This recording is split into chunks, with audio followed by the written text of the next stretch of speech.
morning, Father. Welcome to our Biomedical Ethics class. In our last class, we began with our new chapter, Moral Responsibility regarding human life and dignity, right? Yes. We just began and we completed that point, and we are now in the second point, that is man's responsibility for life. As a precious and a fragile gift which is meant to bear fruits of love, life is entrusted to man's responsibility. No, as I said, the life that we enjoy, the life that we have received is from God. We have the responsibility, no? We have the freedom, no, to enjoy our life, to make merry our life, to celebrate our life, to live our life every day. But at the same time, we also hold responsibility of our life. No, we can't just do away whatever we want, no, whatever the society tells or whatever the technology tells you. No, we can't just do away. No, do away in the sense just abandon or do whatever you want. No, we can't do that thing, because our life is precious and it is holy because we received from God. Hence, it is it carries the sanctity, the holiness. From the very beginning until its natural end, life is sacred and precious and inviolable. I have put the word inviolable. I already said inviolable would mean that cannot be dishonored. No, life cannot be dishonored, or it's unbreakable. No, unbreakable, unchangeable, or it is absolute. Life is absolute from God. No, it is from above that we have received. Hence the word inviolable. No. It belongs to the Lord. No, our life, it belongs to the Lord. It is under His special protection, and individuals cannot dispose it, no, at their own will or whim. No, so individuals cannot dispose or do away, no, to their own will and wish from man in regard to his fellow man. The Lord will demand an accounting for human life. Sure, no, when we die, when we reach heaven, surely the Lord will ask you and the account of account of your life. We read in the gospel, when people reach, what good you have done, what good you have done to your own life and to your fellow men with whom you lived in the society, in the community, in the family. How far you have done justice. How far you have done justice. We read in the gospel, when I was sick, you visited me. When I naked, you gave me clothes. When I was in prison, yeah. So all that, when you do it to a little one, you have done to me. So similarly, what you call our life is precious, and of course, it begins at home. It begins from us. The charity, whatever the respect that you want to give, it begins at home. The charity begins at home. Then sure, we have to extend it. It is well known that the sixth commandment of Decalogue, which we can encounter in Exodus 20:13, that says, "You shall not murder." Man holds responsibility for himself and his life. He cannot end his life, either the life of others in the society. As I said, I myself cannot take away my own life. No.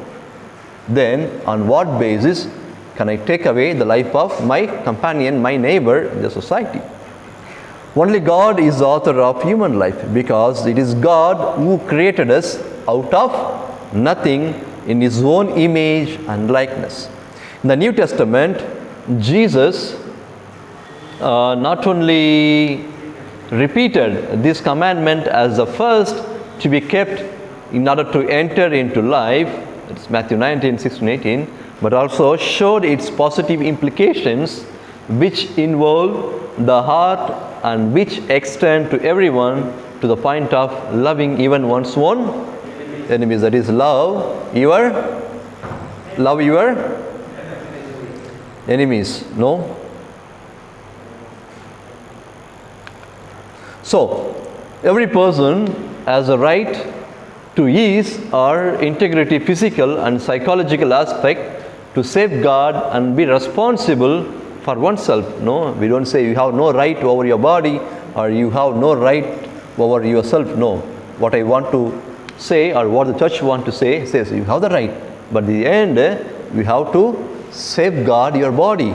No, you have to respect your own body, your own life, and you have to be responsible all that you do or act upon your own self, your own body. No, so man is called to collaborate freely and be responsible to God, the Creator, no, and to himself. Okay, you get me what I want to say? Sometime back we said we have no right, no, of your body. Yes, we have no right, but then may have right, but then at the end we have to safeguard and responsibility. It always carries. When I say I have right over my body, whatever I want to do, no, you can do whatever you want, but it cannot, no, go away, or what you call come out of a, no, safeguarding, or you can't come away with the term responsibility. No, keeping the word responsibility and safeguard, you can't think of doing anything apart from these two aspects. You do whatever you want, but it has to be in the limitation, within the context of safeguarding, protecting, respecting your body and your life. Now, next topic, the same chapter. Man as the image and likeness of God.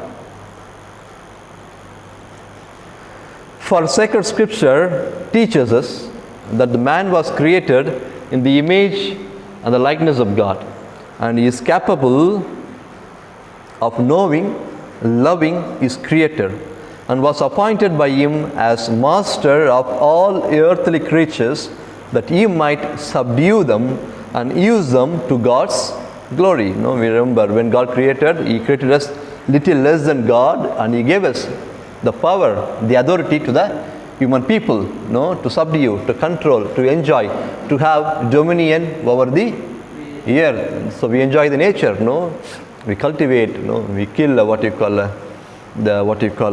animals that can be eaten, no, we enjoy eating chicken, mutton, goat, pig, no, beef, no, we enjoy. They are all created, no, for us, no. So we also respect them. At the same time, when we need, when we have some celebrations, sure, we make use of them. No, we make use of them. So all that we enjoy here on earth is meant for our human well-being and the human need and what you call. So we carry the primary importance, in the sight of God. First human beings, then comes the other beings, or what you call non-beings, the earth or materials, whatever. No, we always carry the first status, or first importance in the sight of God. What is man that you should care for him? No, somebody asks, what is man that you should? No, why should you care for him? You have made him little less than the angels and crowned him with glory and honor. No, also you have given him rule over the works of your hands, putting all things under his feet. No, we are all standing over the earth. No, we are all standing over the earth, and we are all the masters. We are the masters or stewards, of the world that we are living in. No, of course we have the politicians, leaders, etc. At the end, suppose if I am standing here, if I am living in this campus or in this college, this campus belongs to me. I mean in the sense the congregation or whoever lives there. No, so I am the stewardship. I am the owner of this property, of this land. So whatever is there produces, from the trees or people who work, people who collaborate, all are under me, or I control them, but I also carry the responsibility. But I am the in charge. I am the owner. You are all in charge of the property wherever you are living. When you live in your house, the land, everything belongs to you. You are the stewardship. You are the owner. You are the house owner of your own house. So God has created little less than God, and He has crowned us with the glory and honor to control, to have a domain, and enjoy the earthly life that we have today. The dignity of human being is discovered in the God-man. The reference to Christ manifests to the proper man, and it discovers the sublimity of its own occasion. So our the nature of our occasion is to to give praise, to give thanks to God for having created us in His own image, in His own likeness. Now, you understand the term imago Dei? Imago, image of God in Latin, what you call imago Dei. The term imago Dei refers most fundamentally to two things. First, God's own self-actualization through mankind, and second, God's care for humankind. No, first is God's own self-actualization. No, we know that God took human form and He lived like a human. And He lived among humanity, and He suffered like any of our humans. On the cross, and He took human form, and also His image. That He has created in His own image. We all today represent God's children, or like another God, another holy man. We are all equal to God because He has created us out of nothingness and out of His own image and likeness. To say that humans are in the image of God is to recognize the special qualities of human nature which allow God to be made manifest in humans. In other words, for humans to have the conscious recognition of their being in the image of God means that they are creature through whom God's plans and purposes can be made known and actualized. Humans in this way can be seen as co-creators with God. Whatever God created is for human beings. Whatever God created is for human beings, so that we have life in abundance, we enjoy and be responsible and fruitful and multiply, also give glory and responsible to God who has created. So, the moral implications of the doctrine of imago Dei are apparent in the fact that if humans are to love God, then humans must love other humans, as each is an expression of God. Yesterday's gospel, we remember, love your God with all your heart, all your mind and soul. Also love your. So the love has got two sides. The love has got two sides: love of God and love of neighbor. We read in the New Testament where St. John says, if I love God, who is invisible, if we say I love God and who is invisible, and if I don't love my neighbor who is visible, I am a liar. So the expression of love that I have in God should be always expressed, should come out in loving my neighbor with whom I live. With whom I live. I can't say I love God and I follow the commandments. I do everything, go to the church, etc. But if I ask you, are you loving? Are you caring for your neighbor? If you say no, then you are a liar, which means your love is not genuine. Your love is not true. It's only merely in the words. Alphonse, it is merely in the words. So you are a big liar. So always our love that we have in God should be expressed to the humanity. To the humanity. That is what they are trying to say. The human's likeness to God can also be understood by contrasting it with that which does not image God, that is, beings who, as far as we know, are without self-consciousness and the capacity for spiritual, moral reflection and growth.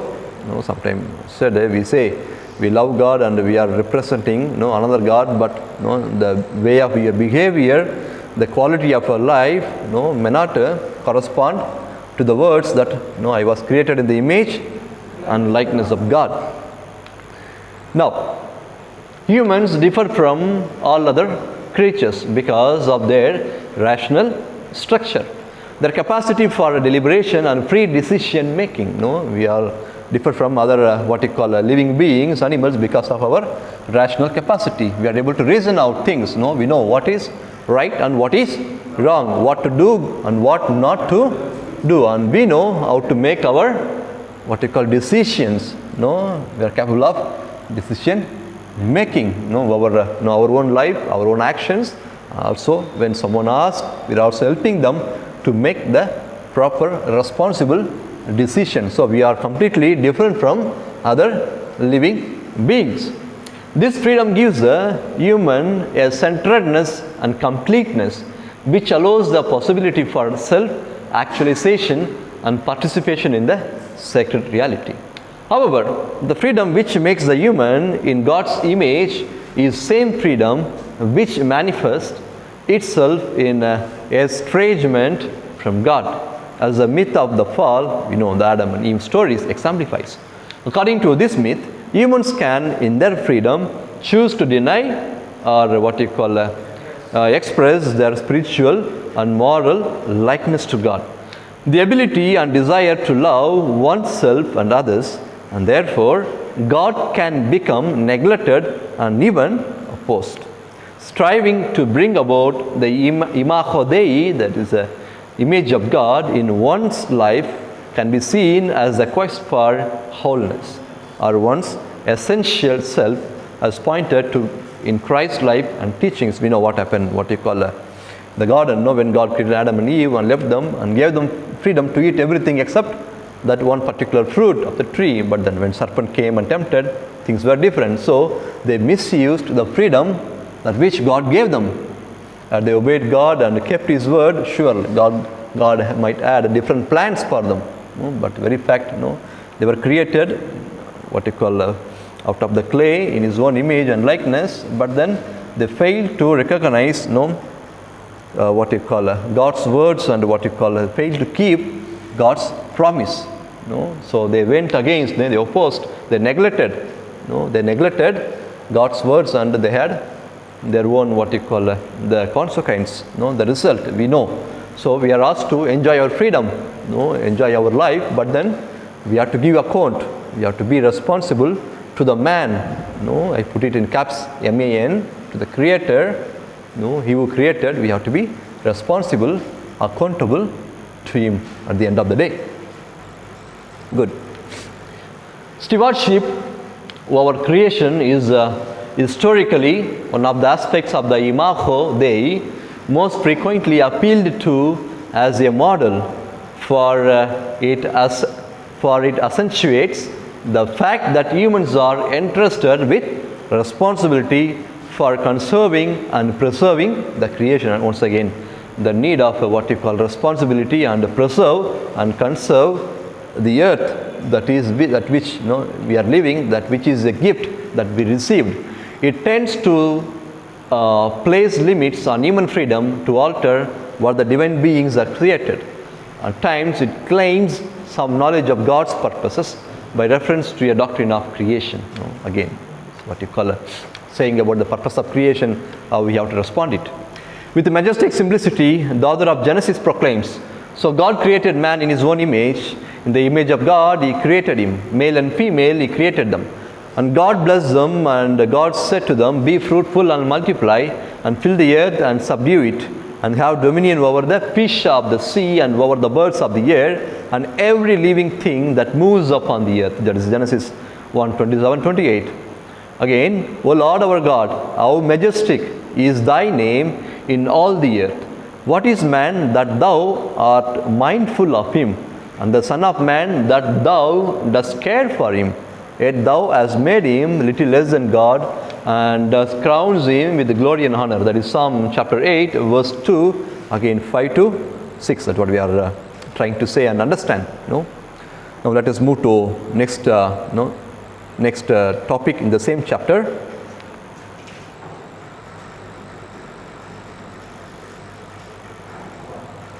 Man as God's partner in love. We are all collaborators, partners in God's love. In the creation history, God created man little less than angels and considered man as His partner. What is man that you are mindful of him, and the Son of Man that you care for him? Just now we read. And again says that you have made him little lower than heavenly beings and crowned him glory and honor.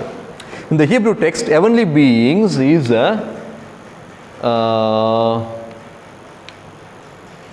Elohim. No, in the Hebrew text, the heavenly beings referred as Elohim, a common name for God. Okay, a common name for God in Hebrew, the heavenly beings mean.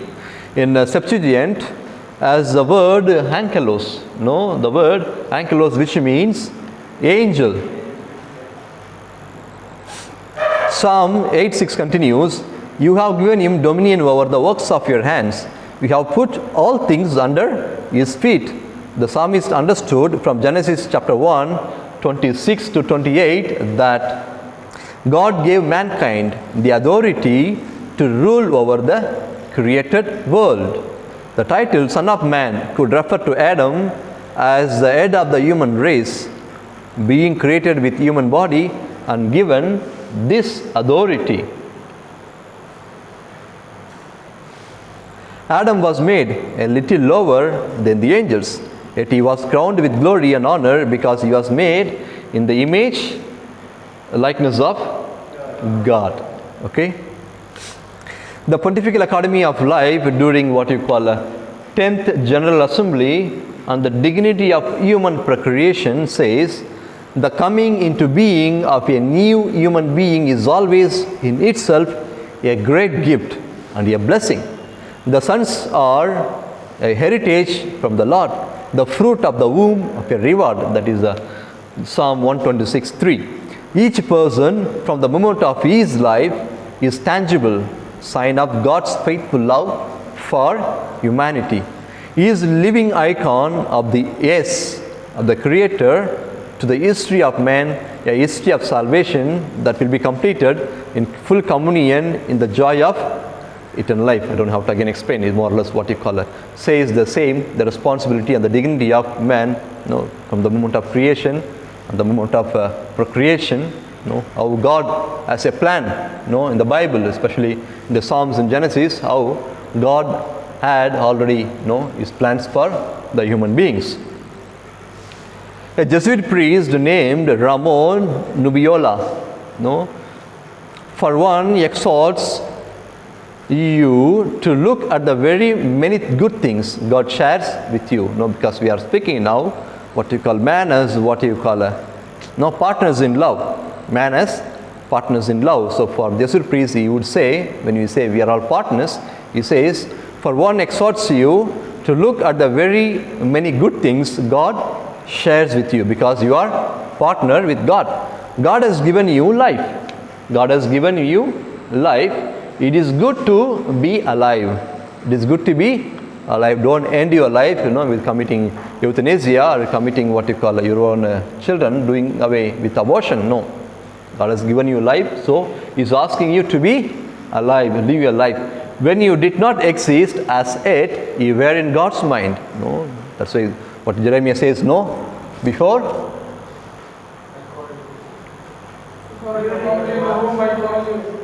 it is there, in Jeremiah, which means before our existence, God had as what you call His pre-plan, that about your life, how we have to, conceive and how we have to come to the world, how we have to live. So He's asking this priest, because we are all partners. Once your life begins, we are sharers, we are partners with God. As part of creation. So he says, when you did not exist as yet, you were in God's mind, already in God's thought. He had a plan. He saw the image of you and He loved you. God had image of you even before you were formed in your mother's womb, and already He has a plan for you and He has loved you. God has given you your brains, which are like precious computers that enable you to remember. The most complicated part of our human body is the brain. Those who suffer from brain tumor, it's very difficult to operate or what you call it, to survive. It is very complicated. Our brain is beyond what you call you can imagine in the computer and CPU how what you call the wires and connections are connected in order to what you call operating system. It is even much beyond what you call the computer, the CPU, central processing unit that are connected cables and what you call, you can imagine, so much nerves and what you call, these cells are connected in our brain. So what if we try to say in the Jesuit priest, God has given you your brains, which are like precious computers that enable you to remember.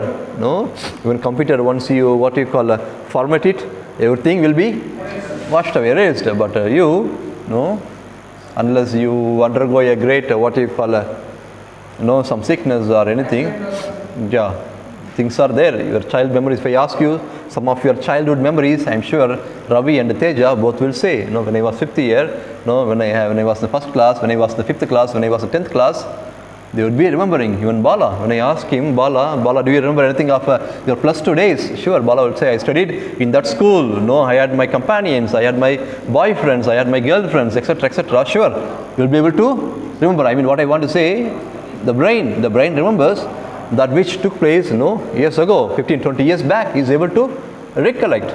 Sometimes computers may not, because you say the system is out of date, out of update, or it is already, is what you call outdated. Whether you have to buy a new thing or update, but here nothing is outdated. Things are stored. Our childhood memories are stored. We know that is why it is very precious in the sight of God. It is equal to computers, that enable you to remember, reflect, and think. Computer can remember, it will give you back, but to reflect and to think, computer will not do. Computer will not do. Only human beings, we can reflect and rethink. Computer will get you back the lost file. When you search, it will bring you back. But then to reflect and to think over it is not computer. So that is why our human brains are beyond computer or supercomputers. Somebody says supercomputers.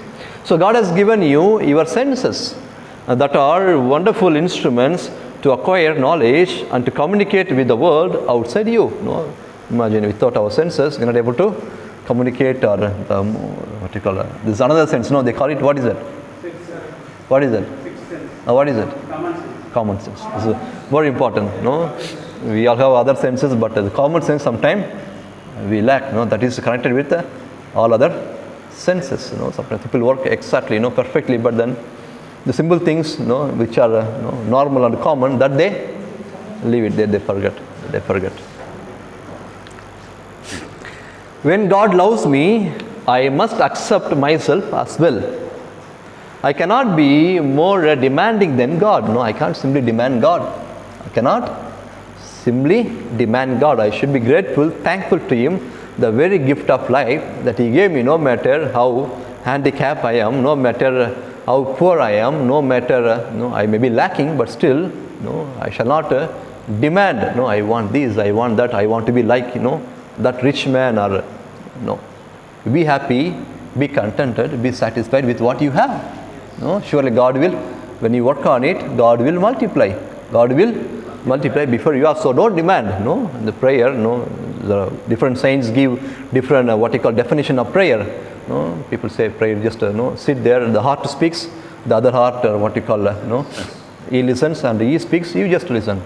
Don't demand, don't quarrel, don't argue. Of course, as a friend we can do it, but then prayer is not demanding. It's simply conversation, simply talking, simply expression. You don't have to even open your mouth.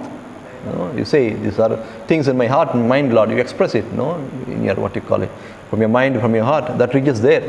Again, you say something that you receive.